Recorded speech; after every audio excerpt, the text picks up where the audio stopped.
The Carleton College Convocation program is a weekly lecture series that brings fresh insights and perspectives from experts in a variety of fields. The program has a rich history dating back several decades. The selected convocation speakers assist the liberal arts mission of centering thoughtful conversations within education and beyond.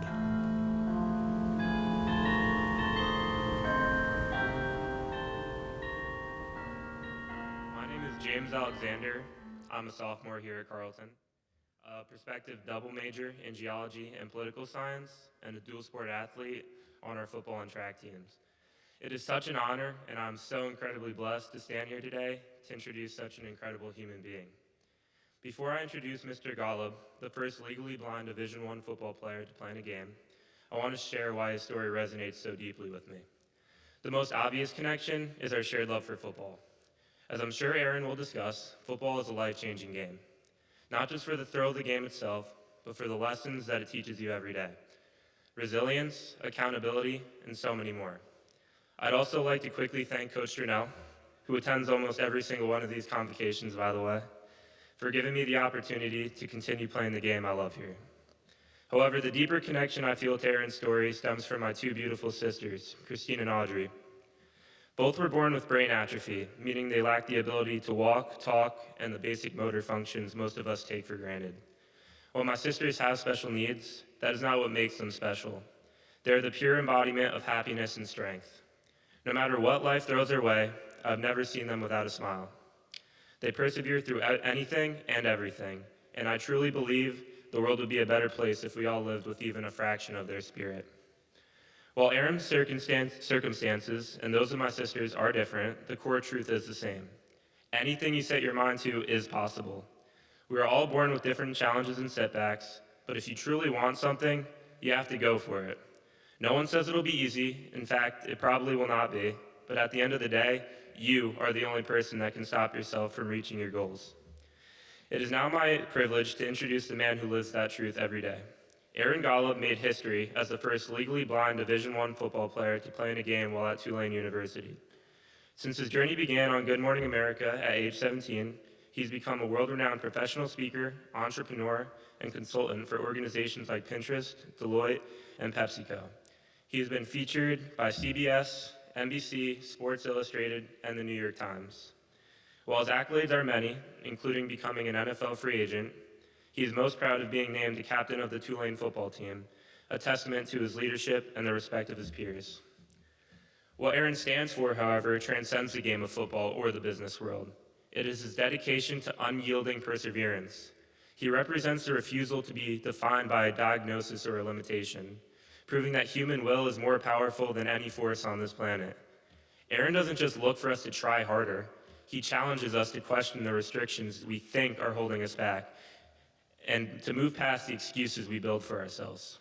Mr. Golub being here today should remind us that while we cannot always choose our circumstances, we absolutely choose how we respond to them. Now please join me in welcoming Aaron Golub to Carleton College. Thank you, man. Thank you. I'm excited to be here with all of you today, and one thing I want to start off with is a small activity that will take about 10 seconds. You heard I'm legally blind. Now, I know many of you like to sit in the back. You're afraid to sit in the front. That's okay. We're going to stand up and we're going to walk forward because I can't see any of you in the back. So I have an excuse to make you guys come forward. Give all of them a round of applause.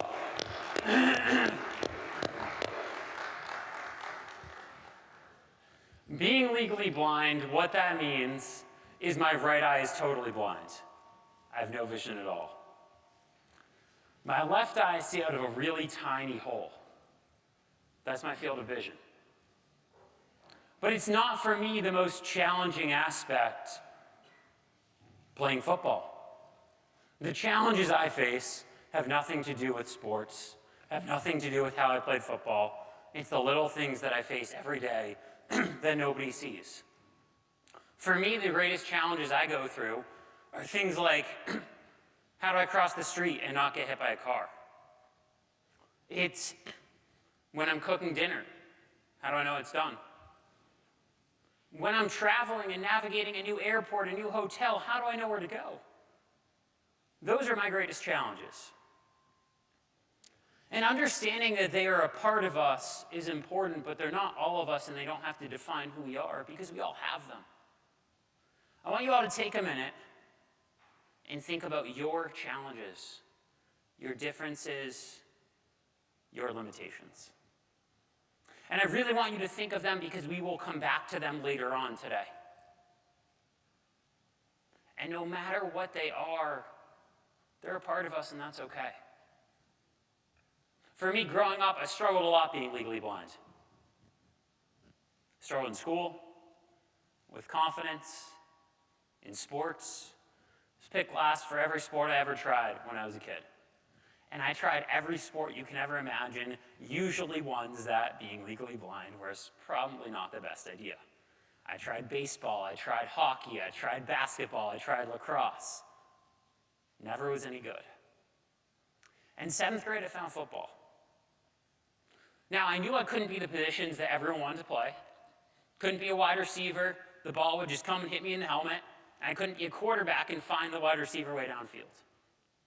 And so at the time, my coach said, Aaron, play offense and defensive line, just block the person in the other color jersey.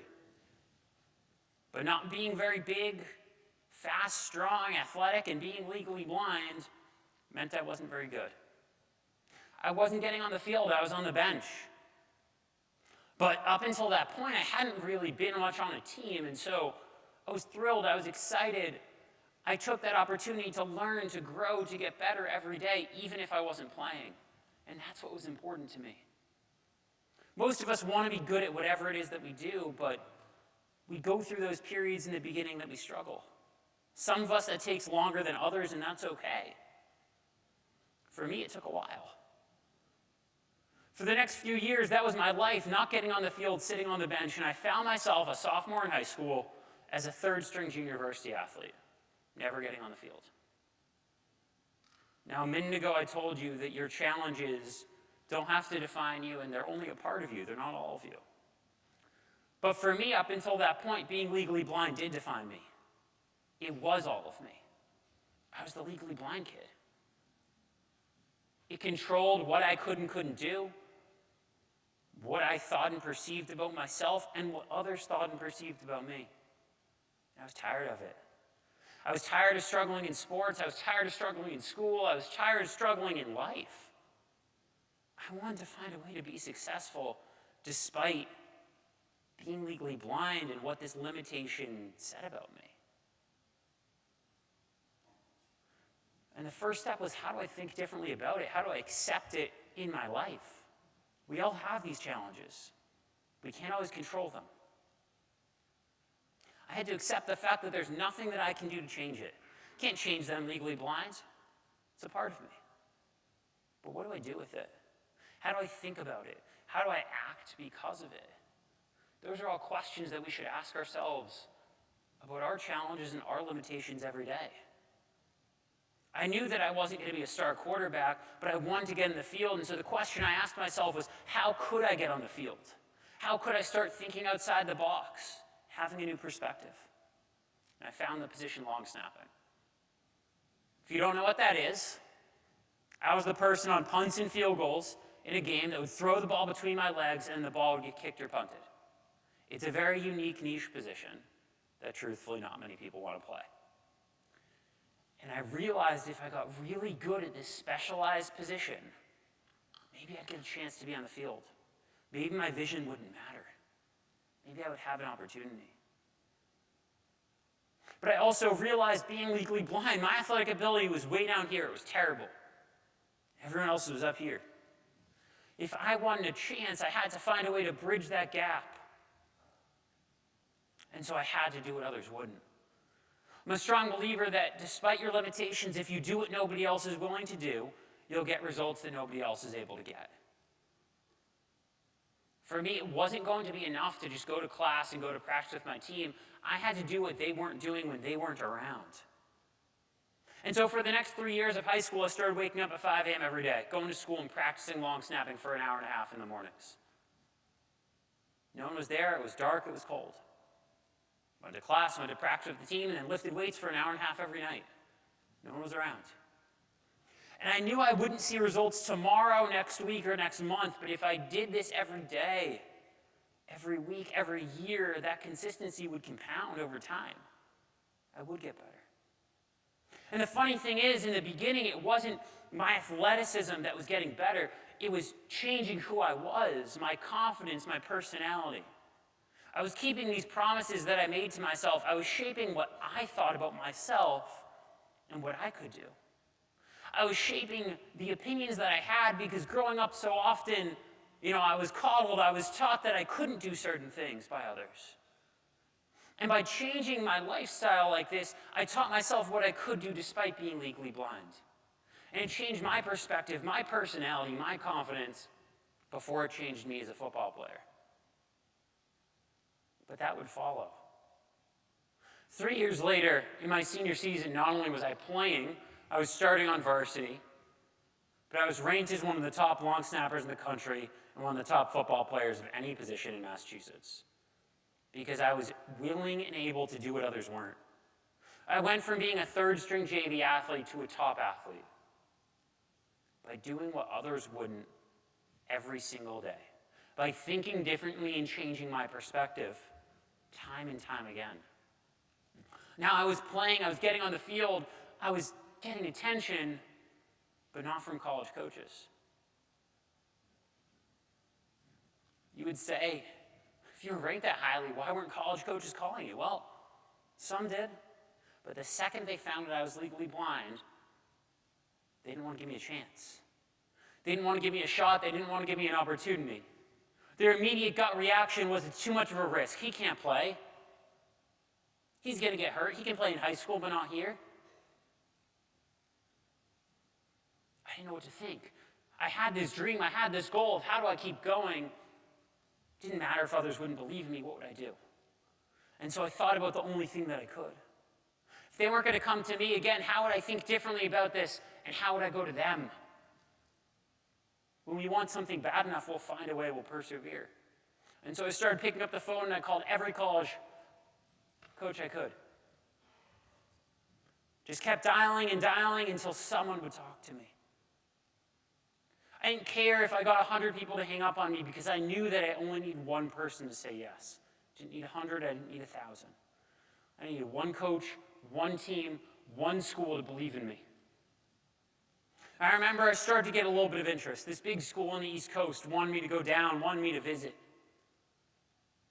And when I went down and walked around with the coaches, walked around with the team, it became evident that they knew I was visually impaired, but they didn't know the full story. They didn't know what being legally blind meant. And so I told myself that if they were going to give me an offer, an opportunity, I had to find a way to tell them.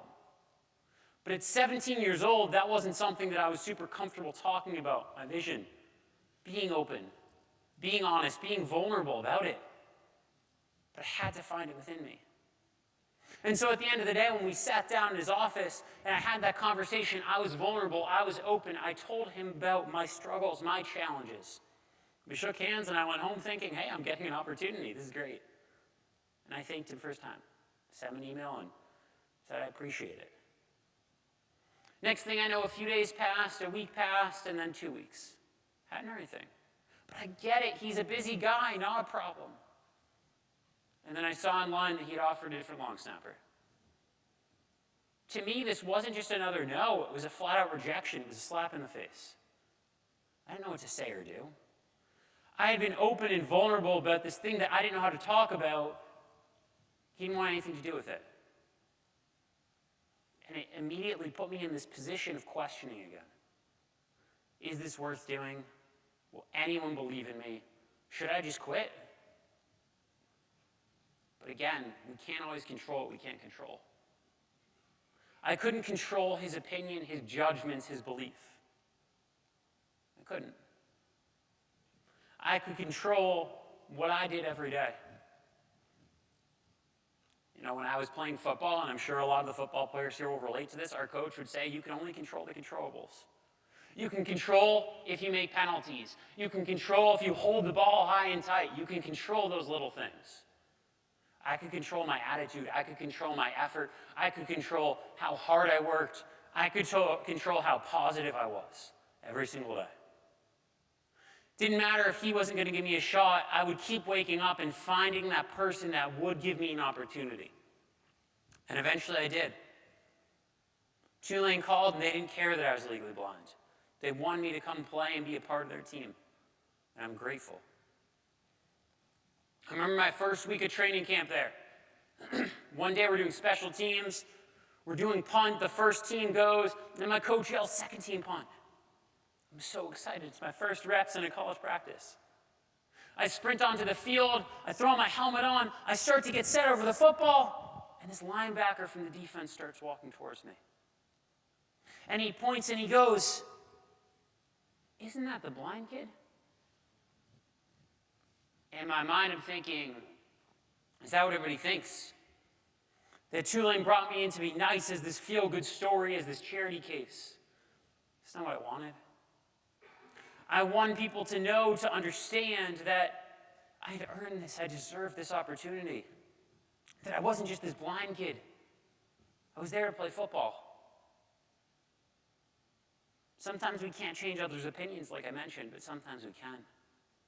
We can change them through our actions, not our words, by showing them what we can do instead of telling them what we can do. My focus was, how do I give 110% every day on that field, in the classroom, in the weight room, with everything I was doing, the same way I did in high school. My focus was, on that snap and every other, I was going to go harder and faster than everyone else around me. If they didn't want to hit me at first, they didn't want to get me hurt, well, you better believe I was going to hit them and knock them down until they would do the same to me, because I was going to earn their respect. I was going to show them what I could do despite being legally blind. And it started to pay off. My sophomore season, I had been getting more reps in practice, and one game against University of Central Florida, we went to the locker room at halftime. We were up by a couple touchdowns, and I'm thinking, hey, we keep scoring, we have to go in. So we go out midway through the third quarter. We have the ball on the 50-yard line. My coach runs over to me. He grabs me by the jersey. He yells, "Aaron, if we score on this play, you're going in for the extra point." I'm so excited. All the nerves start filling through me. I grab the holder. I grab a football. I say, "Hey, let's go get a couple practice snaps in." And as I put on my helmet and put the football down, I hear the crowd erupt. Tens of thousands of fans screaming. I didn't have a second to prepare. We scored. My holder grabbed me. I had to run on the field and just do what I had done thousands and thousands of times. That game is where I became the first legally blind Division I athlete to play in a game. You might think to yourself, "Oh, that's awesome. That's so great." Well, guess what? We had gone 3-9 my freshman year, and we were on the verge of going 3-9 my sophomore year. And when you go 3-9 2 years in a row, oftentimes your coach gets fired. That's what happened. The one coach that gave me a chance is gone. The one team, no longer there. And it immediately put me into this place of fear, of anxiety, of scarcity. I told myself this story that the new coach coming in, he didn't give me a shot at high school. Why would he now? Why would he give a legally blind kid a chance? Why would he want to work with me? And because I told myself that, I delayed a conversation with him as long as I could, because I was afraid. The longer I put it off, the harder it became, not because the conversation got harder, but because the more fear and anxiety built around it. I thought about, should I quit playing football? But I realized I'd regret that one day. Thought about, should I transfer? But if I did that, I'd be in the same position somewhere else. And if I wanted to play, I had to find the confidence, the courage to go sit in his office and have the conversation I didn't want to have. Now, before we keep going, we're going to open up for an activity in a minute. And we're going to call up a number of people, but I want to explain what this is before you volunteer. And so we have these goggles that simulate my vision.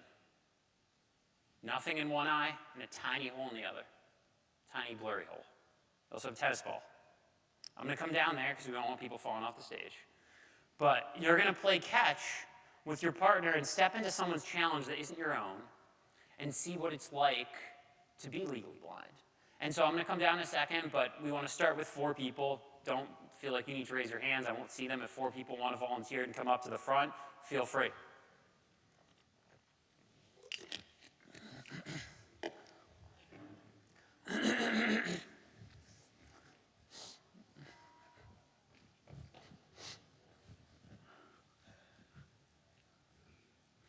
Okay, so we're going to have, who wants to be the first 2 to go? You want to go? Okay. So the other 2, if you guys can just, if they miss the ball, just so we're not all running around, just help go find where it is. Who wants to put in the goggles first? Okay.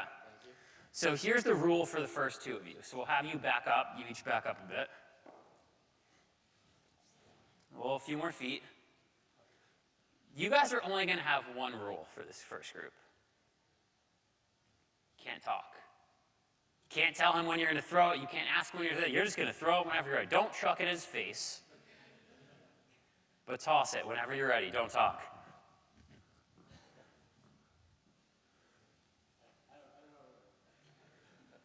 That's okay. That's okay. You can get ready. At least we'll tell you. So that's okay. One more. That's okay. Now we're going to have you 2 rotate, so you'll get to throw. The benefit of going second is now you can get him back.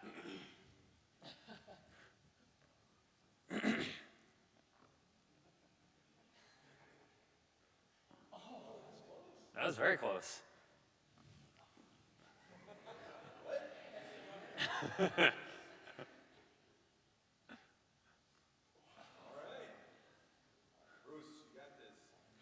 Maybe he needs to be a receiver if he's not. That's okay. Give the 2 of them a round of applause for coming first. How was that, guys? That was a lot harder than I thought it was going to be. Okay. So now the second 2 of you, who wants to hold the goggles first? You want to take them? So now the rule for you guys is you can communicate a little bit. And what I mean by that is you can say, hey, I'm going to throw it, or you can ask when you're ready and just talk like that. That's about it, just so the person is aware when you're going to throw. All right. You ready, Bryce? All right. Let's toss it in 3, 2, 1. That's okay.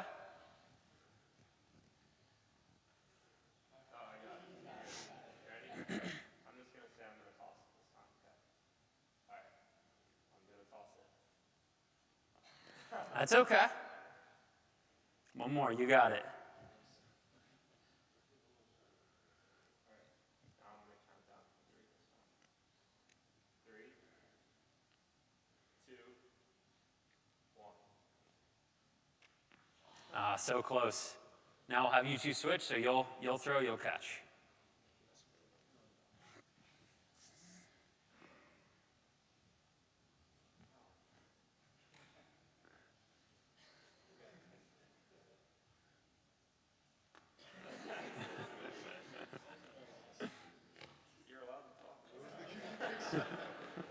Remember the rule, you can communicate a little bit.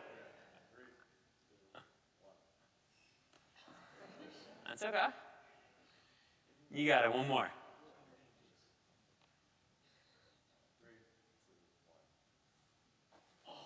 That's okay. Give the 2 of them a round of applause. We're going to call 4 more up here. It's going to be easier and different the next time. Who wants to be the 4? Just come up.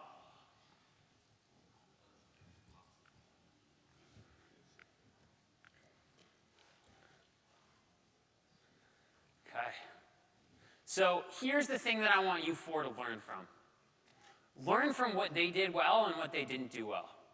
Understand that when you don't communicate, especially when you have a challenge, when you have an adversity, it's going to be really hard.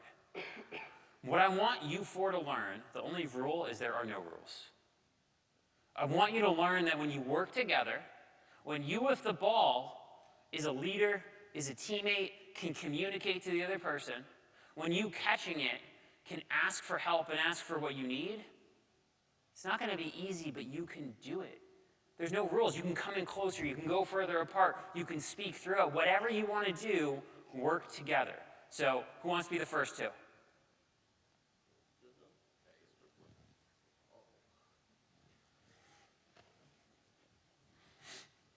The more you communicate, the more you work as a team, that your leaders, you ask for help, the easier it will be.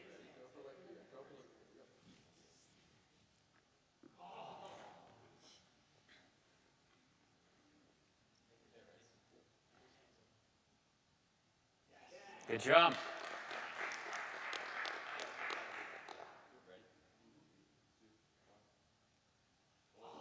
That's okay. Now let's have you throw to him.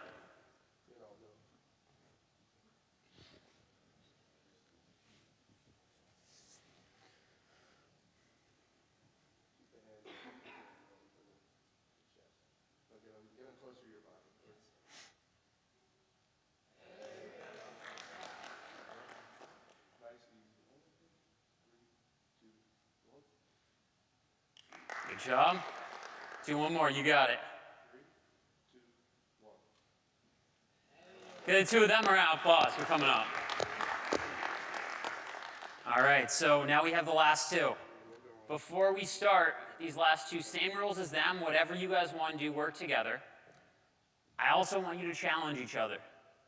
As you saw, when they came together and caught one, it was a lot easier. You can start small, but then as we do it, I want you to start challenging each other and back up a little. Work together. Before we start, any advice from the 6 people who have gone so far to them? Let's work together and show how this works when we communicate. Whoever catch it, just keep your hand like one spot next to your chest. Yeah, keep them close to the body. Nice, light under. Thrower's gonna hit his hands. I'm going 3, 2, 1, now. Good job. Work together and back up a little bit. Challenge each other.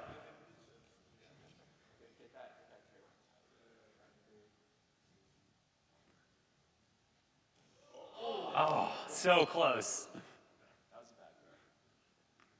You got it. One more. You got it. 3, 2, 1. Great job. Now we'll have you catch. No, we'll have you catch, yeah.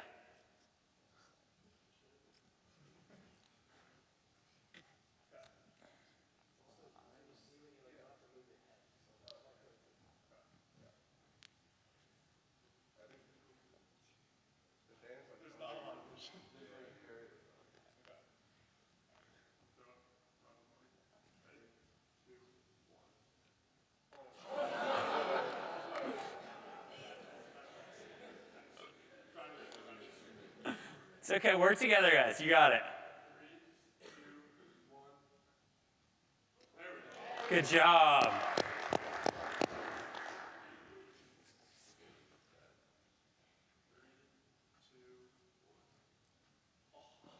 That's okay. Give all of them who came up a round of applause for coming up. Awesome. Yeah, thank you guys. I'm also, while I go, since enough people here, I'm going to pass this around. If anyone wants to see them while I talk, you're more than welcome to. Now look, you could see that obviously stepping into someone's challenge that you're not used to is hard. But when we work together, when we communicate, when we're leaders, when we ask for help, it becomes a little bit easier. It does.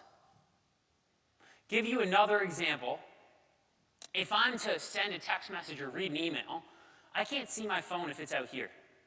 I hold it really close like this. That's my field of vision. That's how I see it. Now, when I went into my coach's office and we finally had that conversation, he was nervous, he was concerned. He'd never worked with someone like me. But we came to this agreement that we would try.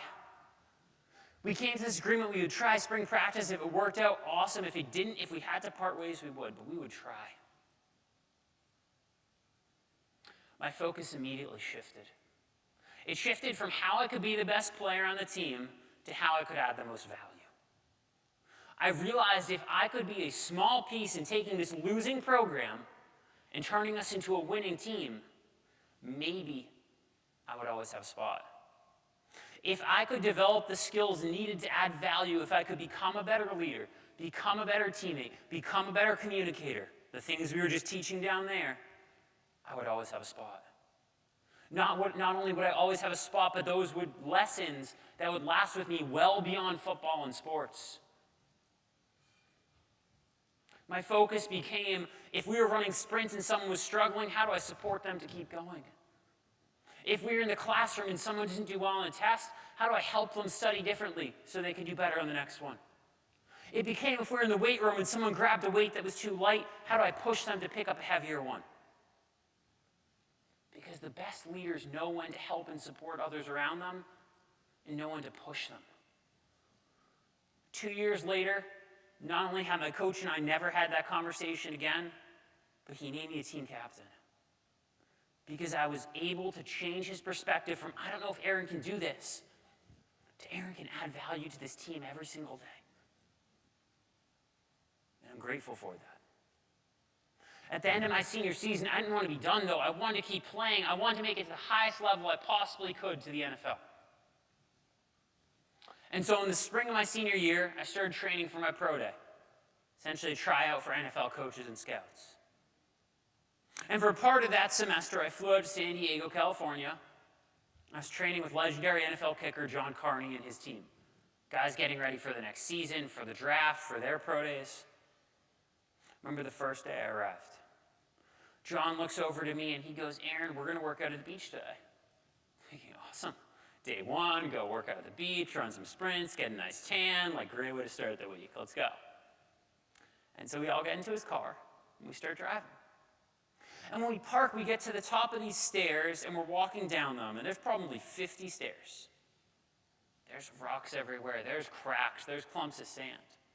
And John looks over to me and John goes, Aaron, can you do this? I'm holding on to the railing because I don't want to trip on any of these things, and I'm thinking, like, what does he mean? I'm going to go, well, John, what do you mean we're going to run sprints on the beach? He goes, Aaron, we're going to run sprints on these steps. I'm kind of thinking, this is my absolute worst nightmare. I'm going to run up 5 steps, I'm going to trip on a rock, I'm going to fall on my face. But out of my mouth with all the confidence in the world, I go, John, no worries, I got this. And watch the first couple guys go. So the first 2 guys start sprinting up as fast as they possibly can, and then it's my turn. I start sprinting up, I make it to the 5th step, my foot hits a rock, and I fall on my face. I walk down.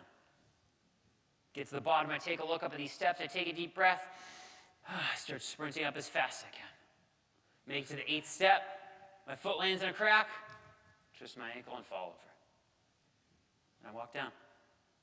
I take a look up at these steps one more time, I think 3rd time's the charm, no problem. I start sprinting up.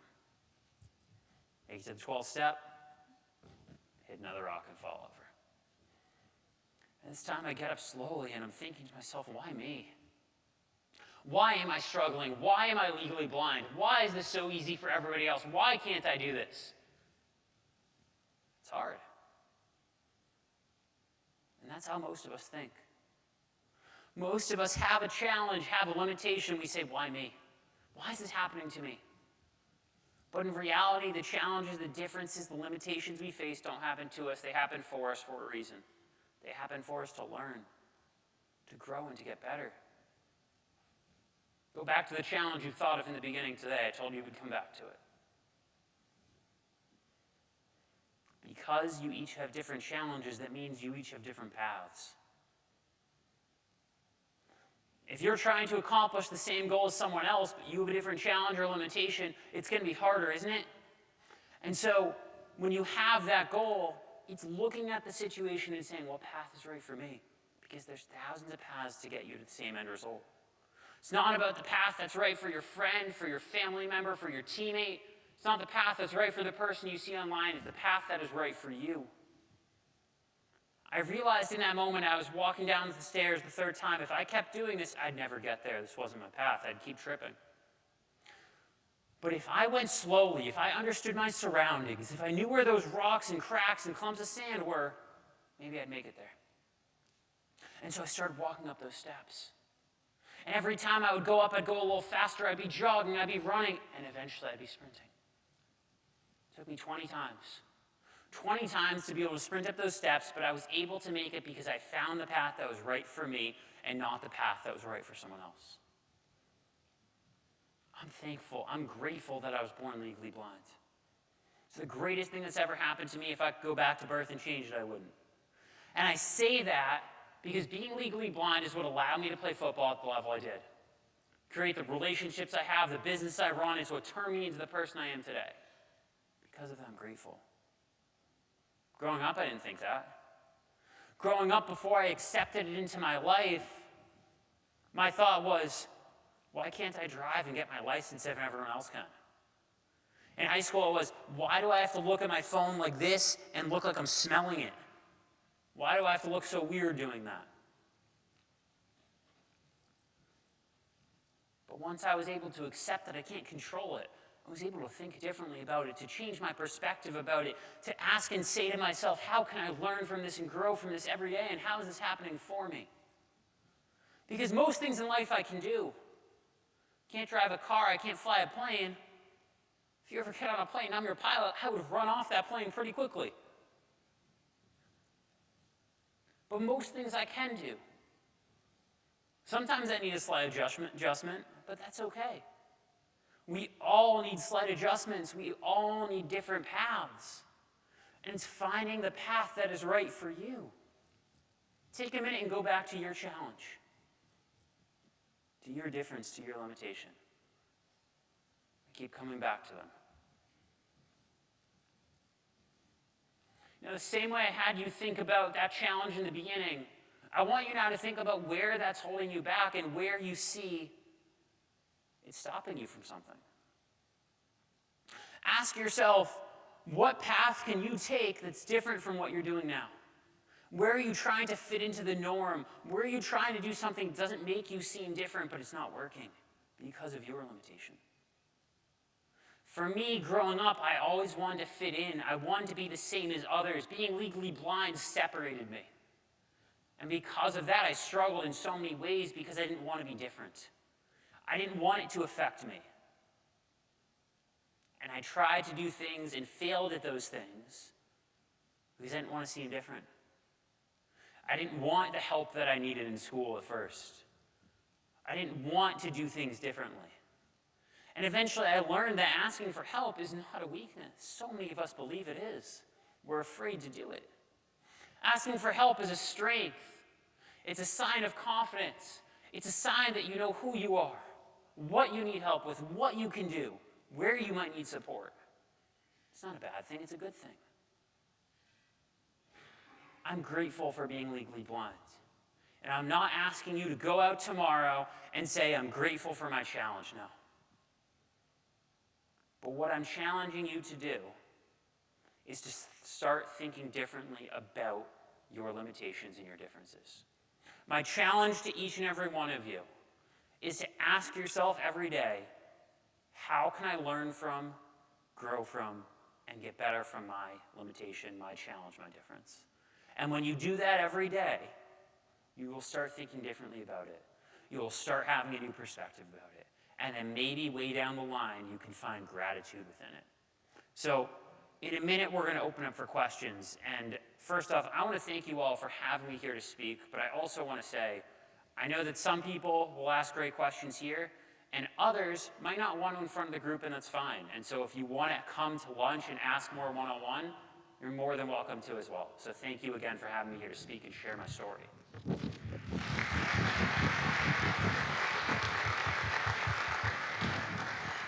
Thank you very, very much, Aaron, for being with us. And like Aaron said, we're going to open up for questions in just a second. Also want to thank James for the great introduction, and thank you, Coach, for always being such a great Convo supporter.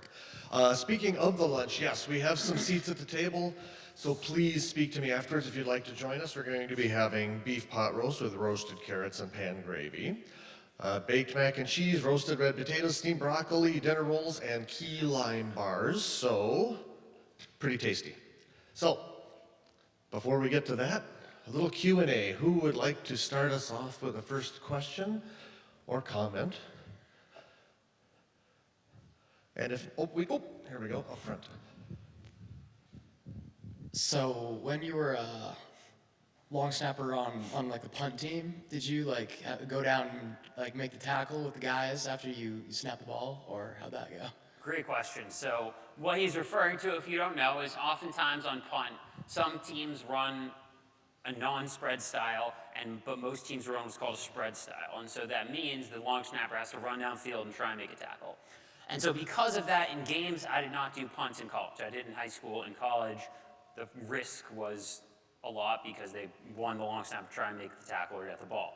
And so I would do extra points, I would do field goals, but I wouldn't do punts. And so my coaches would have me do it in practice on the second team, and they'd always say, don't run downfield, we don't want you to get lit up. And of course, every single day in practice, the second I was on punts, I'd run downfield and try and blow up one of my teammates. But it was different because they knew who I was running downfield versus a different team. And if you didn't get a chance to try the goggles out there on the piano, I don't know where the bouncy ball got to, but, oh, there it is. Okay, perfect. All right, who's got the next question? Otherwise, I have one, if I may. So we talked about helping, cooperation. Unfortunately, in this world, there are folks who choose cruelty over cooperation. How does one best handle that type of situation?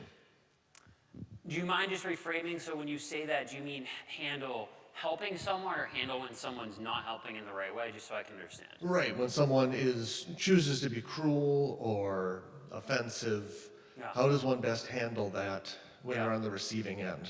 Yeah, no, great question. So, look, I'm a believer that 99% of people in this world have really good intentions and mean well. And, look, there's always a percentage of people that don't mean well, but I try and look at it and say something must be going on with them that's causing them to say something in the wrong way, causing them to bully you, causing them to lash out. And, as hard as it is, I try not to let it get to me. I try and look at it with empathy of feeling that for them and feeling that for others and understanding that we all have things going on. Understanding that they probably have something going on in their life, and that doesn't mean that what they're saying or doing is necessarily right, but it's trying to also see it from other points of view and realize that even though that one person might do something or say something wrong, hopefully they have good intentions, and most people have good intentions. It's a really good question. All right, any other questions? Here we go.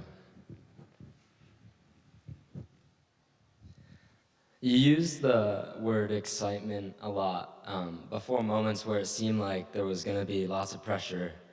And so I was wondering about that feeling that you felt before those moments. Did you really feel excited, or were there lots of nerves that you would call excited? Yeah, no, it's a great question. Nervousness and excitement are cousins. They are such similar emotions. And what I always tell people is when you get into a situation and you feel nervous, tell yourself you're excited. Focus in on the happiness and the joy on the moment. Focus on gratitude, because that can help block it out. That can help move it into excitement, because they are so similar. And so yes, I would feel excited. Of course, there's times that you feel nervous, that I feel nervous. But in every one of those instances, it's focusing on how can I be excited.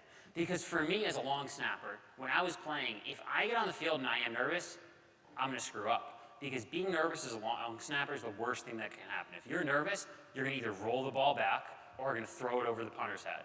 And that can't happen. So you need to learn very quickly that nervousness and excitement are similar, and try and transition to excitement with positivity and gratitude. Really good question. Thank you for speaking. I have a question about your K-12 experience, because you mentioned a couple of times feeling different, and I'm wondering if that translated into difficulty with motivation for staying in school, for going to class and everything, and how you, just how you experienced that and how you pushed through until graduation. Yeah, no, good question. I think I was always an okay student. I wasn't an incredible student. I did decent. But there were challenges for me, needing different accommodations, time on tests, different things with homework assignments so I could see the board in class. And so there were differences that I needed, and at times it was harder than others. Football for me is kind of what helped me get through that. I'm a strong believer that there's two types of motivation. There's internal and external. Most people focus on what I call external motivation, external motivators. What that is what other people say or think about you. Say you can and can't do, the perception of you.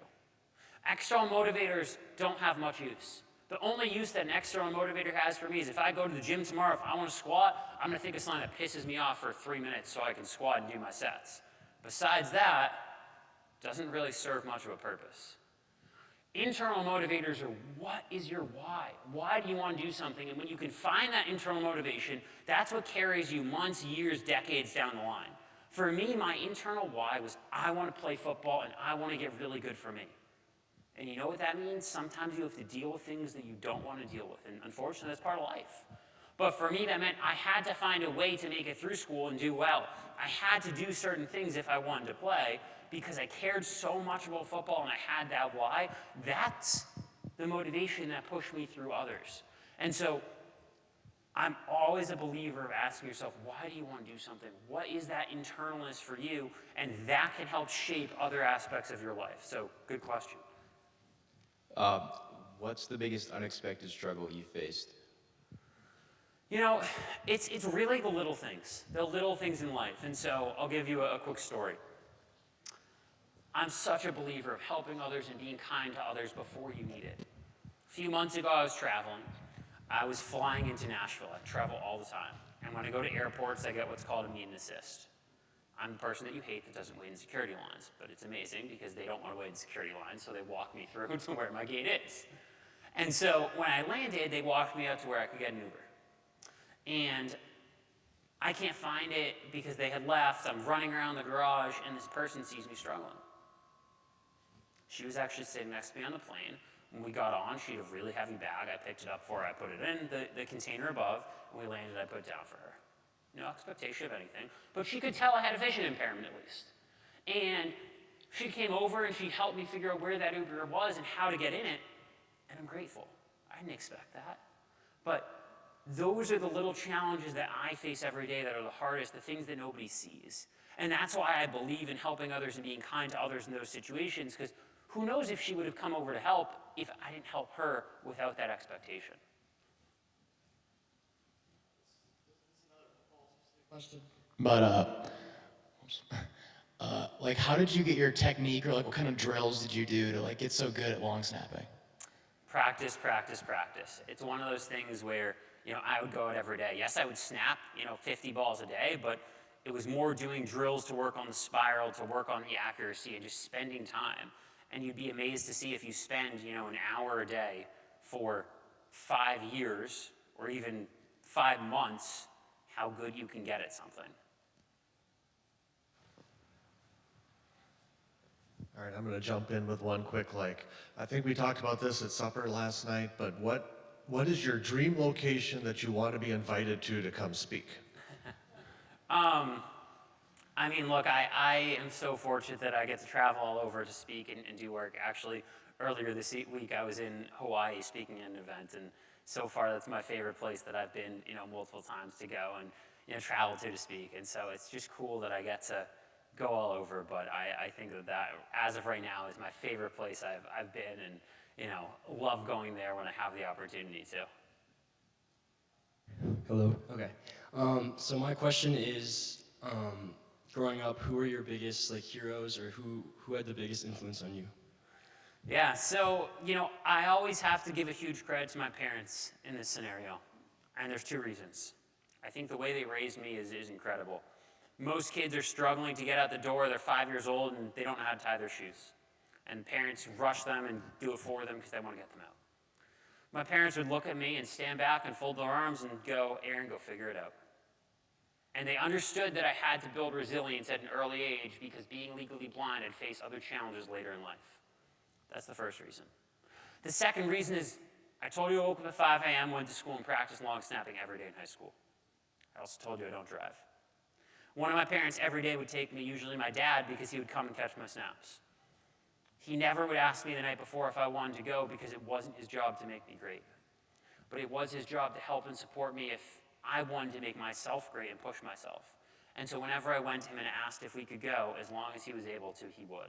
And so, I'd say them. Hello, thank you for your speech. I'm curious, last week we also had a visually impaired speaker, and he talked a lot about, or not a lot, but a little bit about humor and the power of humor, in my opinion. So I'm curious to ask you, how do you feel when, like, a friend makes a light jab or a joke, or a teammate? Do you appreciate that? Do you find that funny? Do you hate it? I'm just curious what you have to say about that. Yeah, look, I have the thickest skin you'll meet of someone in your entire life. I mean, I lived in a locker room for a decade, whether you're legally blind or not. If you live in a locker room for 10 years, you're gonna build thick skin or you're not gonna make it in that environment. And so, I love joking around about things. Like, yes, absolutely. But I also think that sometimes, joking from others, I don't mind at all. Like, that's totally fine with me. I think sometimes people, whether you're legally blind or have another challenge, use humor on themselves as a crutch to support them with confidence, with feeling uneasy, with trying to be a little bit more normal or fit in. And so I think when I was growing up, I used humor in certain ways to help compensate for my vision. And I think over time, I've learned, like, yes, when something is humorous, of course, like, laugh about it, joke about it, make fun of it, like, that's awesome. But you don't need to intentionally go out of your way to make jokes out of things that don't need to be made fun of if you can find a way to be comfortable with that limitation that you have. And so I think growing up, I used humor a lot more because I wasn't as comfortable being legally blind. I hadn't accepted it, and I wasn't grateful for it. And I think now, as I'm an adult, I'm grateful for it, and of course there are things that I find funny and I'll joke around with friends, but it's not something that I'm necessarily using every day, if that makes sense. All right, any other questions? If not, then we are going to, number one, say please keep the conversation going. Join us for lunch. Thank you, Aaron, very much for being with us today.